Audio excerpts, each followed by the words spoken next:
Baik, Assalamualaikum warahmatullahi wabarakatuh. Perkenalkan nama saya Daniel Toma Hendra Simarmata dengan NPM 2357051015.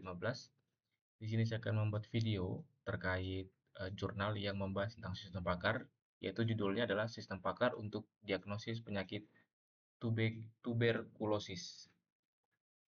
Nah, untuk latar belakangnya sendiri, tuberkulosis ini atau TBC adalah penyakit menular yang disebabkan oleh Mycobacterium tuberculosis. Meskipun dapat dicegah dan diobati, TBC masih menjadi salah satu dari 10 penyebab utama kematian di dunia. Penyakit ini terutama menyerang paru-paru, namun dapat menyebar ke organ lainnya. Di banyak daerah terdapat kekurangan tenaga medis spesialis, terutama dokter paru dan radiolog.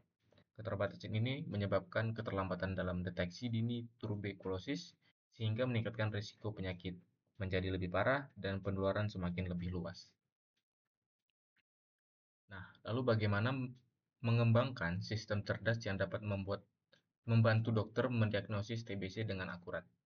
Nah, di sini dengan latar belakang permasalahannya itu yaitu em, kekurangan dokter spesialis di daerah-daerah terpencil, di daerah-daerah yang kurang dokter spesialis, itu kita membutuhkan yang namanya teknologi atau sistem cerdas yang membantu mendiagnosis apakah seseorang itu bisa terkena atau sedang terkena penyakit TBC.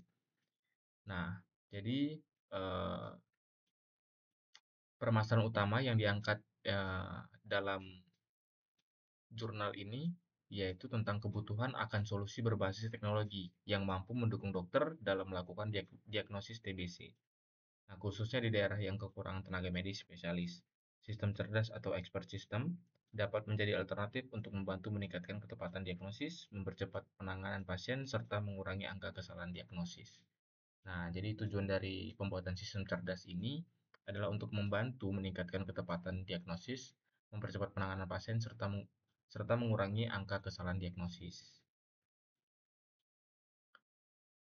Nah, ini untuk tujuan penjelasannya, yaitu peneliti ini adalah merancang dan mengimplementasikan sistem pakar untuk diagnosis tuberkulosis dengan menggunakan metode berbasis aturan rule-based. Sistem ini bertujuan untuk meniru proses pengambilan keputusan dari pakar medis melalui penerapan aturan yang telah ditentukan, sehingga dapat membantu dokter dan tenaga kesehatan melakukan diagnosis dengan lebih akurat dan cepat. Nah, jadi sistem ini juga bekerja yaitu dengan menggunakan rules based yaitu jika maka. Nah, sistem ini juga kita tahu bahwa sistem pakar ini juga digunakan untuk membantu manusia dengan cara bekerja meniru eh, cara berpikir manusia dalam mengambil keputusan dari pakar spesialis tertentu.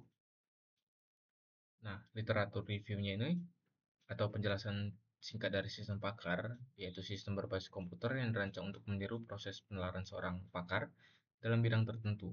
Sistem ini menggabungkan basis pengetahuan dan mesin inferensi untuk memberikan solusi, penjelasan, atau rekomendasi yang mirip dengan seorang spesialis.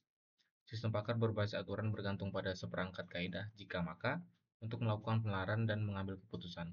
Aturan-aturan ini merepresentasikan pengetahuan seorang pakar dan diterapkan secara sistematis untuk mengevaluasi kondisi serta menarik kesimpulan. Nah, yang seperti saya jelaskan tadi, sistem pakar ini meniru tentang pola pikir manusia dengan segala bentuk pengetahuan yang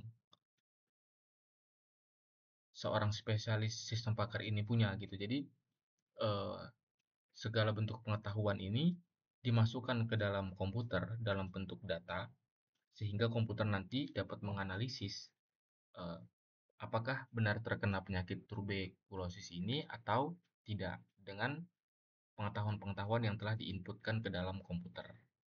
Begitu cara kerjanya. Oke, untuk metodologi yang digunakan adalah eh, ada tiga komponen utama yang diusulkan dalam sistem pakar, yaitu basis pengetahuan untuk menyimpan pengetahuan medis tentang TBC, yaitu mesin inferensi menerapkan aturan untuk menganalisis gejala dan menganalisis kesimpulan, yaitu antarmuka pengguna atau UI UX, memudahkan pasien atau dokter berinteraksi dengan sistem. Nah, untuk basis pengetahuan dikembangkan dari literatur medis dan konsultasi dengan pakar. Isinya itu meliputi gejala TBC seperti batuk, demam, dan penurunan berat badan. Yang kedua, aturan diagnosis dalam bentuk pernyataan jika maka. Yang ketiga adalah jenis-jenis tuberkulosis termasuk TBC paru dan TBC ekstra paru. Nah, untuk proses inferensi sendiri adalah satu pasien memasukkan gejala melalui antarmuka. Yang kedua, mesin inferensi mencocokkan input dengan aturan dalam basis pengetahuan. Yang ketiga adalah sistem memberikan kemungkinan diagnosis serta saran tindak lanjut. Nah, untuk metodologi ini, yang pertama adalah untuk basis pengetahuan ini, eh, sistem pakar itu memberikan segala bentuk pengetahuan yang mereka punya untuk dimasukkan ke dalam komputer, yaitu eh, menyimpan pengetahuan medis tentang TBC. Jadi, pakar-pakar yang mengetahui tentang medis atau mengetahui tentang medis TBC itu memasukkan segala pengetahuannya ke dalam komputer. Nah, lalu untuk mesin inferensi ini eh, membuat aturan-aturan. Jadi jika maka tadi yang sudah saya jelaskan, jika pasien mengalami gejala A, maka dia akan B begitu. Nah, juga ada antarmuka pengguna atau UI UX ini untuk memudahkan pasien untuk berinteraksi dengan sistem. Contohnya jika dia TBC, eh, mukanya berubah atau kulitnya berubah dan segala macam. Nah, sehingga sistem dapat mendeteksi nih pasien ini terkena apa. Gitu. Lalu untuk basis pengetahuannya, yaitu untuk basis-basis pengetahuan yang dimasukkan itu gejala TBC seperti batuk, demam, dan penurunan berat badan. Lalu aturan diagnosisnya itu bagaimana, jenis tuberkulosisnya itu apa. Nah, jadi eh, segala bentuk pengetahuan dari pakar medis itu memasukkannya seperti batuk, demam, dan penurunan berat badan.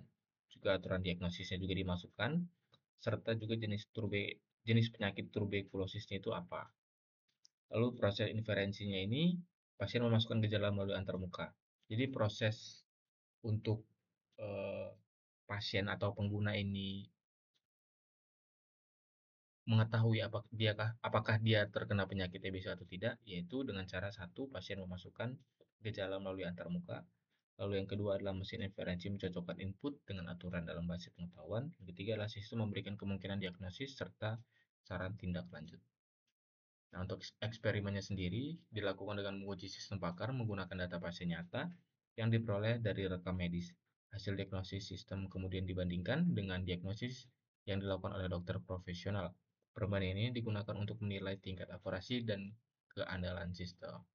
Jadi eksperimen ini dilakukan dengan pasien nyata serta membandingkan dengan dokter profesional apakah sistem ini akurat atau tidak. Nah, untuk akurasinya sendiri, yaitu hasil evaluasi menunjukkan bahwa sistem pakar mencapai tingkat akurasi yang tinggi dalam mendiagnosis kasus tuberkulosis. Hal ini membuktikan efektivitas metode berbasis aturan dalam meniru proses pengambilan keputusan medis.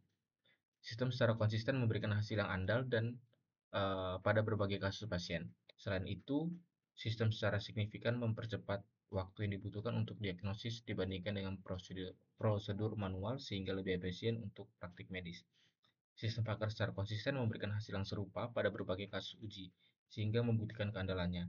Selain itu, sistem juga mampu mempercepat waktu diagnosis dibandingkan dengan analisis manual, sehingga memungkinkan pengambilan keputusan yang lebih cepat dalam aplikasi medis maupun ilmiah.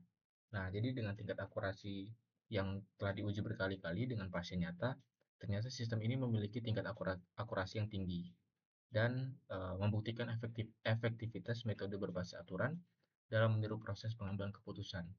Lalu yang kedua, itu lagi-lagi sistem ini memberikan akurasi secara maksimal dalam berbagai kasus. Artinya sistem ini konsisten gitu dalam mengambil keputusan atau dalam memberikan solusi. Dan juga sistem ini eh, mampu mendiagnosis itu secara cepat sehingga mengefisiensikan waktu atau sehingga dapat memanfaatkan waktu lebih cepat dan pasien dapat diatasi dengan lebih cepat pula. Nah, untuk kesimpulannya, sistem pakar tidak boleh dianggap sebagai pengganti dokter. Sebaliknya, sistem ini berfungsi sebagai alat pendukung keputusan yang membantu tenaga medis membuat diagnosis lebih akurat dan cepat. Sistem dapat meningkatkan efisiensi dan mengurangi kesalahan manusia, namun keputusan akhir tetap berada di tangan dokter. Sebagai kesimpulan, sistem pakar untuk tuberkulosis dapat secara efektif mendukung tenaga medis dalam melakukan diagnosis dini. Teknologi ini sangat bermanfaat di daerah yang memiliki keterbatasan akses kesehatan dan spesialis, sehingga dapat memberikan bantuan tepat waktu untuk hasil pasien yang lebih baik. Mungkin itu saja penjelasan dari saya. Jika ada salah kata, saya mohon maaf. Saya akhiri. Wassalamualaikum warahmatullahi wabarakatuh.